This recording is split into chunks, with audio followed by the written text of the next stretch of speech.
அனைவருக்கும் வணக்கம். இன்றைக்கி நம்ம இந்த வீடியோவில் என்ன பார்க்க போகிறோன்னா 12ஆம் வகுப்பு வணிகவியலில் அத்தியாயம் 26 நீர்மச் சட்டம் 2013 பகுதி 4 பார்க்க போகிறோம். சரிங்களா? இதுக்கு முன்னாடி 3 வீடியோஸை நம்ம பார்த்துட்டோம். இப்போ பார்க்க போகிறது 4வது வீடியோ கன்க்ளூஷன். இதோட இந்த லெசன் முடிஞ்சு போயிடுது. சரியா? இந்த லெசனில் நம்ம பார்க்க போகிற டாபிக் என்னென்னா கடன் பத்திரங்களின் வகைகள். ஓகேவா? அந்த கைண்ட்ஸ் ஆஃப் டிபெஞ்சர்னு சொல்லுவாங்க இங்கிலீஷில். அதோடைய வகைகள் பார்க்க போகிறோம்.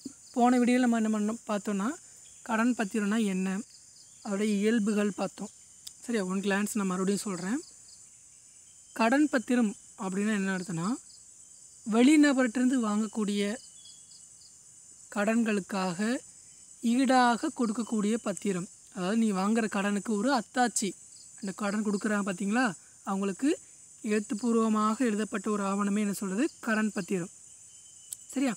அப்படிங்கிறது என்னென்னா நம்முடைய உட்புற அண்டைய கம்பெனி நிறுவனத்தோடைய என்ன பண்ணுறாங்க, பொருளாதார வசதியை மேம்படுத்துறதுக்காக வெளி சார்ந்த நபர்கள்ட்டேருந்து என்ன பண்ணுறோம், வெளிப்புற நபர்கிட்டருந்து என்ன பண்ணுறோம், நம்ம கடன் வாங்குகிறோம். அந்த நபர் யாராக இருக்கலாம், வங்கிகளாக இருக்கலாம், இல்லை கடன் கொடுப்போர் இந்த லேவாதேவிக்காரன்னு சொல்லுவாங்கள்ல, மணி லெண்டர்ஸ், அவங்களா கூட இருக்கலாம். ஓகே, இப்படி சொல்லி நம்ம நேற்று பார்த்தோம்.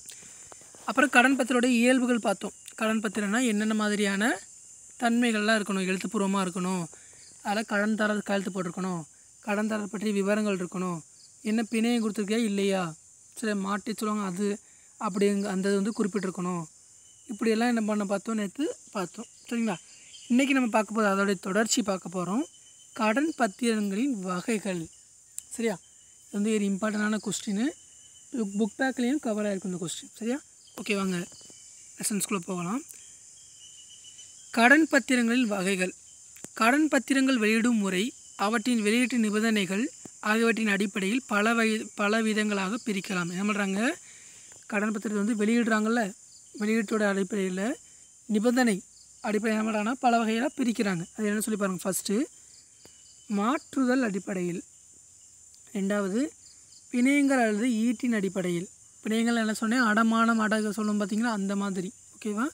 அது அதுக்கப்புறம் மீட்பின் அடிப்படையில். மீட்பினா திரும்ப எடுத்துக்கிறது. சரியா? அடமானம் வச்சதை என்ன பண்ணுறாங்க, திரும்பி எடுத்துக்கிறது. ஓகே, பதிவு செய்தல், ரிஜிஸ்ட்ரேஷன் பண்ணுறது. இந்த வகையாக என்ன பண்ணுறாங்க, 4 வகையாக பிரிச்சுக்கிறாங்க. ஓகேவா? ஃபஸ்ட்டு மாற்றுதல் அடிப்படையில். ஓகே, மாற்றுதல் அடிப்படையில் எப்படி பிரிக்கிறாங்க பாருங்கள். மாற்றுதலின் அடிப்படையில் கடன் பத்திரங்கள் 4 வகையாக பிரிக்கப்படலாம். ஓகே, பிரிக்கலாம். அவை ஆனால் மாற்ற இயலா கடன் பத்திரங்கள், எல்சிடி. ஓகே, நான் கன்வெர்ட்டபிள் டிபெஞ்சர் அப்படி சொல்லுவாங்க இங்கிலீஷில். ஓகே, அப்படின்னு சொல்லி பாருங்கள். மாற்ற இயலா கடன் பத்திரங்கள் அவற்றின் கடன் இயல்பை தக்க வைத்து கொள்கின்றனர் மற்றும் சாதாரண பங்குகளாக மாற்ற முடியாது. என்ன பண்ணுறாங்க, இவங்க கடனுடைய அந்த இயல்பு என்ன பண்ணுறது, தக்க வச்சுக்கிற முடியுது. வேறு ஒரு எந்த நபருக்காக சரி இந்த பங்குகளாக மாற்றுவாங்க. கடனீட்டு பத்திரத்தை ரொம்ப நாள் கொடுக்காம, அந்த பணத்துக்கு கொடுக்காம திருப்பி நம்மளை ஏமாற்றிட்டே இருக்கிறான்னு வைங்களேன். இப்போ என்ன பண்ணிக்கலாம், கடனீட்டு பத்திரத்தை ஒரு சில விதங்களை பங்குகளாக மாற்றலாம், ஷேராக மாற்றிக்கிறலாம். ஆனால் இந்த இடத்துல என்ன பண்ண முடியாது, மாற்ற முடியாது. சாதாரண பங்குன்னு என்ன சொன்னேன், அந்த ஈக்விட்டி ஷேர்னு சொல்லுவாங்க இங்கிலீஷில். ஓகே, அதாவது உரிமையாளராக மாற்றக்கூடிய உரிமை என்ன கிடையாது, இதுக்கு கிடையாது. சரியாப்பா? அடுத்து ஆவண்ணா பகுதி மாற்றத்தக்க கடன் பத்திரங்கள், PCD. Okay, partial convertible debenture. Okay, partial convertible டிபெஞ்சர்னு சொல்லுவாங்க இங்கிலீஷில். பகுதி மாற்றத்தக்க கடன் பத்திரங்கள் நிலையில் அவை ஒரு பகுதி வெளியிடுபவர் அறிவிக்கும் சமயம் எதிர்காலத்தில் சாதாரண பங்குகளாக மாற்றப்படுகின்றனர்.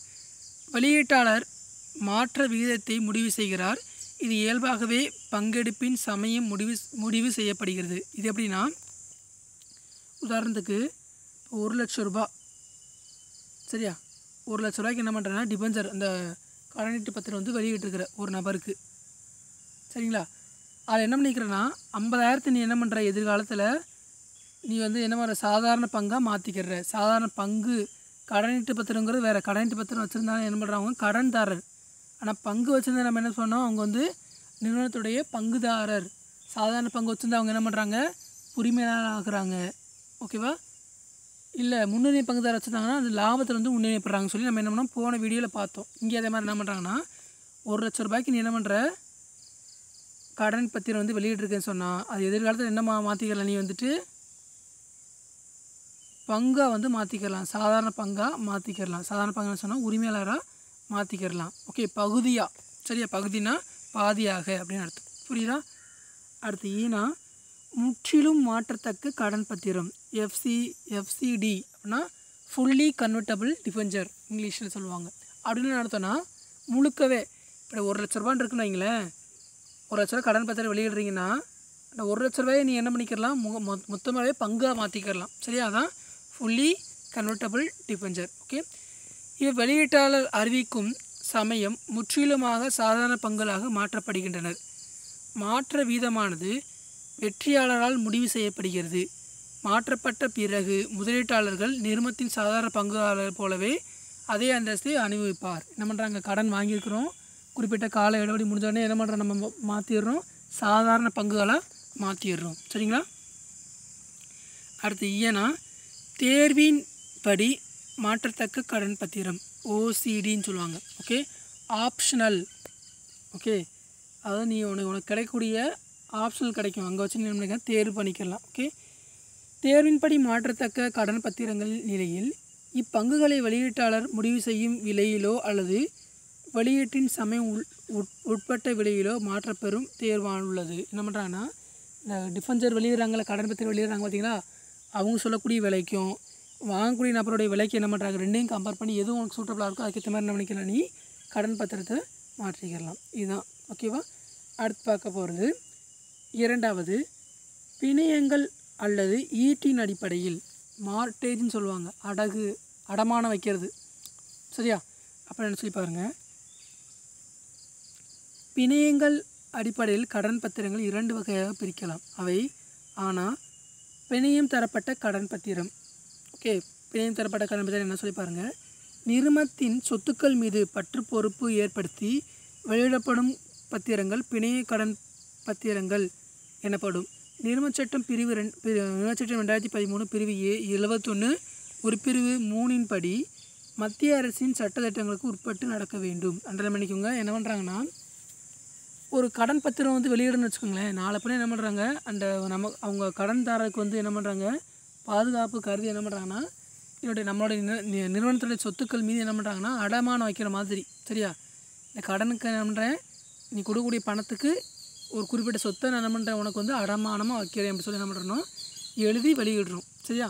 அது பிரிவு 71 உட்பிரிவு 3 கீழே என்ன பண்ணுது, அடங்குது. சரிங்களா? அடுத்து பிணையம் தரப்படாத கடன் பத்திரம். சரியா? எந்தவித பற்று பொறுப்பும் கிடையாது, எந்தவித சொத்துக்கு என்ன அடமானம் வைக்காமல் என்ன பண்ணுவார், இந்த கடன் பத்திரத்தை வந்து நம்ம வெளியிடுவோம். சரியா?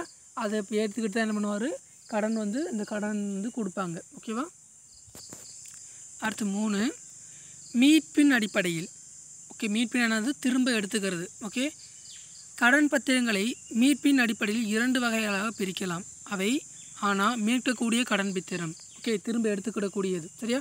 அப்புறம் என்ன சொல்லி பாருங்கள், ஒரு குறிப்பிட்ட தேதியில் அல்லது குறிப்பிட்ட காலக்கெடுவுக்கு பிறகு மீட்கக்கூடிய கடன் பத்திரங்கள் இவ்வகையில் அடங்கும். இக்காலத்தில் வெளியிடப்படும் கடன் பத்திரங்கள் நிறுவனத்தின் மிகை மூலதன நிலைமை தோன்றாமல் தடுப்பதற்கு ஏற்றவே ஆகும். என்ன பண்ணுறாங்க, ஒரு குறிப்பிட்ட காலம் வந்து கொடுத்துருவாங்க, அந்த காலத்துக்குள்ளே என்ன பண்ணுறேன், நான் இந்த கடன் பத்திரத்தை வந்து நான் என்ன பண்ணுறேன், உனக்கு கொடுத்துட்டு நான் உன்னோடைய பணத்தை கொடுத்துட்டு நான் பத்திரத்தை திரும்பி வாங்கிக்கிறேன். சரியா? அப்படி சொல்லி என்ன பண்ணுறோம், குறிப்பிட்ட காலக்கெடு விதித்து கடன் பத்திரமானது வெளியிடுறாங்க. சரிங்களா? அடுத்த ஆவணா மீட்க இயலாத கடன் பத்திரம். மீட்க இயலாத திரும்பவே என்ன முடியாது, வாங்க முடியாது. அது எந்த மாதிரியான சூழ்நிலைக்கு வந்து பொருந்துன்னு பாருங்கள். நிறுவனம் கலைக்கப்பட்டால் தவிர மற்றபடி நிறுவனத்தின் ஆயுள் காலத்தில் மீட்க தேவையில்லாத கடன் பத்திரங்கள் இதில் அடங்கும். பெரும்பாலும் இவ்வகை கடன் பத்திரங்களை நிறுவனம் வெளியிடுவது இல்லை. முதலீட்டாளர் இவ்வகை கடன் பத்திரங்களை முதலீடு செய்ய விரும்புவதில்லை. என்ன பண்ணுறாங்க, பெரும்பாலும் நிறுவனங்களை வந்து வெளியிடுறதே கிடையாது. ஏன்னா நிறுவனத்துடைய ஆயுள் காலங்களில் எப்போ கடைசி வரைக்கும் நிறுவனம் எப்போ இருக்குதோ அது வரைக்கும் என்ன இருக்கும், இதோடைய கடன் பத்திரத்தோடைய என்ன பண்ணுறோம் ஆயுள் காலத்தை தீர்மானிச்சிடும். அதனால் என்ன பண்ணுறதில்ல, யாருமே இது விரும்புகிறதே கிடையாது. சரிங்களா? அடுத்து 4, பதிவு செய்தல் அடிப்படையில். ரெஜிஸ்ட்ரேஷன் பண்ணுவாங்க, அதன் அடிப்படையில் எப்படி பிரிக்கிறான்னு பாருங்கள். ஃபஸ்ட்டு ஆனால் பதிவு செய்யப்பட்ட கடன் பத்திரங்கள். ஓகே, கடன் பத்திரங்கள் குறிப்பிட்ட நபர்களின் பெயரில் நிறுவனம் தனது பதிவேடுகளில் பதிவு செய்யப்பட்டு இருந்தால் அவற்றை பதிவு செய்யப்பட்ட கடன் பத்திரங்கள் என்று கூறலாம். என்ன பண்ணுறாங்க, அது நிறுவனத்துடைய பதிவேடுகள் சொல்லுவோம் பார்த்திங்களா, அதில் நம்ம அந்த கடனீட்டு பத்திரத்தை வந்து பதிவு பண்ணியிருந்தால் நம்ம அதுக்கு பேர் என்ன சொல்கிறோம், பதிவு செய்யப்பட்ட கடனீட்டு பத்திரம்னு சொல்லி சொல்கிறாங்க. ஓகேவா, கடன் பத்திரம். ஒவ்வொரு கடன் பத்திரத்திற்கும் ஒவ்வொரு எண் உண்டு.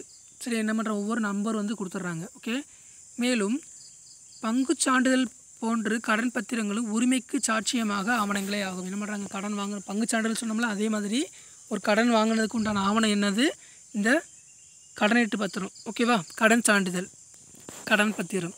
ஓகே, இவற்றை ஒருவர் பெயரில் இருந்து வேறொரு பெயருக்கு மாற்ற வேண்டுமெனில் முறையாக பத்திரம் எழுதி பதிவு செய்ய வேண்டும். அதன் பிறகு உரிமை மாற்றம் ஏற்படும் என நிறுவனச் சட்டம் 2013 பிரிவு 56 கூறுகிறது. அது பண்ணிக்கோங்க. என்ன உரிமையாக என்ன பண்ணணும், ஒரு நபருக்கு மாத்திரம் நினைக்கிற உரிமையை நினச்சின்னா அதுக்குன்னு என்ன பண்ணணும், பதிவு செஞ்சு என்ன பண்ணணும், சட்டப்பூர்வமாக மாற்றணும். ஓகேவா, அந்த மாதிரி என்ன பண்ணுறாங்க, நிறையா விதமான லீகல் ஃபார்மாலிட்டிஸ், சட்டப்பூர்வமான நடைமுறைகள் வந்து இருக்குதுன்னு சொல்லியிருக்கிறாங்க. சரிங்களாப்பா. அடுத்த ஆவணா கொணர்பவர் பத்திரங்கள். கொணர்பவர்னால் கொண்டு வர்றவர். சரியா, அப்படியே அர்த்தம் பாருங்கள். இது மேலே எழுதிக்கும், கொணர்பவர்னால் கொண்டு வருபவர். ஓகே, நாளை பண்ணால் நமக்கு புரியாமல் போயிடும். ஸோ இவ்வகை பத்திரங்களை யார் வைத்திருக்கிறாரோ அவர்களுக்கு அப்பத்திரங்கள் மீதான உரிமை உண்டு. எனவே இவற்றை பதிவு செய்யப்படாத பத்திரங்கள் என்றும் கூறுகின்றனர். இவற்றை பங்குரிமை ஆணையுடன் ஒப்பிடலாம். இவற்றை மாற்றித் தருவதும் எளிது. இவ்வகை கடன் பத்திரங்களை வைத்திருப்பவர் அவற்றின் விற்பனை செய்ய அல்லது மாற்றித்தர விரும்பினால் விற்பனை விலை பெற்றுக்கொண்டு கடன் பத்திரங்களை ஒப்படைத்து வருவது மட்டுமே போதும். என்ன பண்ணுறாங்க, இந்த இதை என்ன பண்ணுறாங்கன்னா, வேற ஒரு நபருக்கு மாற்றி விடணும், சரியா, அப்படின்னு செய்யணும்னு நினச்சோம்னா என்ன பண்ணணும், அவருக்கு வந்துட்டு இந்த கடன் பத்திரம் வந்து வச்சுருக்கிறாங்க பார்த்தீங்களா, அவங்களுக்கே என்ன பண்ணலாம், விற்பனை செஞ்சுருக்கு இல்லை மாட்டு தருவதுக்கு என்ன பண்ணணும், நம்ம விலையை எந்த அளவுக்கு நம்ம விலையை கொடுக்குறோம்னு நினைக்கிறோமோ அந்த பணத்தை கொடுத்துட்டு என்ன பண்ணலாம், பணத்தை வாங்கிக்கிட்டு இல்லை நம்ம கொடுக்கக்கூடிய அந்த முன்னொரு நபருக்கு கொடுக்கக்கூடிய பணம் இருக்குது பார்த்தீங்களா, அது வந்து வாங்கி கொள்ளக்கூடிய நபர், நம்ம மாட்டி தரக்கூடிய நபருக்கு என்ன பண்ணலாம், பணத்தை கொடுத்துட்டு அந்த பத்திரத்தை வந்து மாற்றி விட்டுருக்கலாம். சரிங்களா, அப்படின்னு சொல்கிறாங்க. ஓகேவா, இப்போ கடன் பத்திரங்களுக்கும் பங்குகளுக்கும் உள்ள வேறுபாடு. சரியா, இது இம்பார்ட்டன்ட் கொஸ்டின். இதுக்கு முன்னாடி நம்ம என்ன பார்த்தோம், கடன் பத்திரங்களுடைய வகையில் பார்த்தோம். இப்போ கடன் பத்திரங்களுக்கும் பங்குகளுக்கும் உள்ள வேறுபாடு. சரிங்களா, என்னன்னு சொல்லி பாருங்கள். வரிசை எண் 1, 2, 3 சொல்லி கொடுத்துக்கிறாங்க. பங்குகள், கடனீட்டு பத்திரங்கள். ஓகே, வரிசை எண் 1 பாருங்கள். இது நிறுவனத்தின் முதலில் ஒரு பங்கு ஆகும். முதல்ல என்ன சொன்னேன், 50 லட்சம் இருக்குன்னா 50 லட்சத்தை என்ன பண்ணுறாங்கன்னா எல்லாத்துலேயும் பகிர்ந்து கிளம்புனா அந்த 50 லட்சம் என்ன பண்ணுறோம், 1 லட்சம் 1 லட்சமாக வாங்குறேன்னு வச்சுக்கோங்களேன். இல்லை 5 லட்சம் 5 லட்சமாக வாங்குறேன்னா 5 லட்சத்து 50 லட்சத்துலேருந்து 5 லட்சங்கிற ஒரு சின்ன பகுதி. ஓகே, அந்த பகுதியை என்ன சொல்கிறோம், நம்ம முதல்னு சொல்கிறோம். ஓகேவா, கடன் பத்திரம் இது சட்டப்படியான ஒரு கடன் ஆகும். என்ன பண்ணுறாங்க, இன்னொரு நபர்கிட்டருந்து நம்ம பத்திரத்தை கொடுத்துட்டு கடன் வாங்கிக்கிறோம். சரியா. இரண்டாவது, பங்குதாரர்களின் நிறுவனத்தின் உறுப்பினர்கள் அல்லது உரிமையாளர் ஆவார். அண்டலை பண்ணிக்கோங்க. பங்குதாரர் யார், நிறுவனத்துடைய உறுப்பினராகவும் இருக்கலாம், உரிமையாளராக இருக்கலாம். ஓகே, இப்போ சாதாரண பங்குன்னு என்ன சொன்னோம், நம்ம நிறுவனத்துடைய உரிமையாளர்னு சொன்னோம். ஓகே, இல்லை முன்னுரிமை பங்கு வச்சுக்கிறேன்னா அவரை என்ன சொல்கிறோம், நம்ம நிறுவனத்துடைய உறுப்பினர்னு சொல்லுவோம். ஓகே, இந்த பக்கம் கடன் பத்திரங்கள் நிறுவனத்தின் கடனீந்தோர் ஆவார். கடனீந்தோர்னால் கடன் கொடுத்துருக்கவங்க, நம்ம கடன் வாங்கிக்கிறோம் அவங்ககிட்ட இருந்து. சரியா, ரெண்டுக்குள்ள வித்தியாசம் புரிஞ்சாப்பா, அது உண்மையில் கேட்குற சான்சஸ் இருக்குது. சரியா. அடுத்து மூணாவது, பங்குதாரர்கள் மாறுபடும் விலையில் பங்காதாயம் பெறுவர். என்ன பண்ணுறாங்கன்னா, ஏற்ற இறக்கங்கட்டில் பங்கு நம்ம முதலீடு பண்ணுறோம் பார்த்தீங்களா, அதுக்கேற்ற மாதிரி என்ன பண்ணுறோம், நமக்கு வந்து அதிகமான லாபமானது கிடைக்கும், பங்காதாயமானது கிடைக்கும். ஆனால் கடனீட்டு பத்திரத்தில் என்ன கிடையாது, நிலையான வட்டி விகிதம் அப்படி தான் கிடைக்கும். நம்ம கடன் வாங்குறப்ப என்ன பண்ணுறோம், உனக்கு வருது ஒரு வருஷத்துக்கு 8% வட்டி கொடுக்குறேன், இல்லை 10% வட்டி கொடுக்குறேன்னு சொல்லி என்ன பண்ணுறோம், முன்னக்கூட்டியே எழுதி தான் நம்ம பண்ணுறோம். ஓகே, எழுதி தான் நம்ம என்ன பண்ணுறோம், கடன் வாங்குகிறோம். ஸோ என்ன பண்ண முடியாது, இதிலெல்லாம் அந்த மாதிரியான அந்த ஏற்ற இறக்கம் கிடையாது. நிலையான ஒரு வருமான வட்டியானது என்ன பண்ணோம் கிடைக்கும். சரிங்களா. நாலாவது, பங்குகளில் எவ்விதமான விதிப்பும் கிடையாது. என்ன பண்ணுறாங்க, எந்த விதமான அதாவது கட்டணங்கள் என்ன கிடையாது. ஆனால் நிறுவனத்தின் சொத்துக்கள்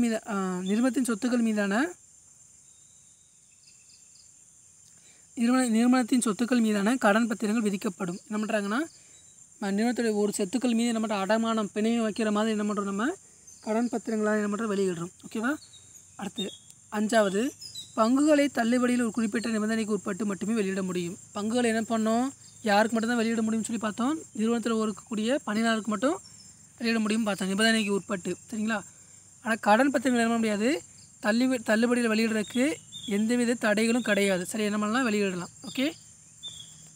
அடுத்து 6, இயக்குனர் அவையின் முடிவின் அடிப்படையில் லாபத்தின் அடிப்படையில் பங்காதாயம் வீதம் மாறும். என்ன பண்ணுறாங்க, லாபம் ஏற்படுன்னு சொல்லி லாபத்தின் அடிப்படையில் நமக்கு வந்து முதலீட்டாளர்களுக்கு லாபமானது கொடுக்க முடியும். ஓகேவா?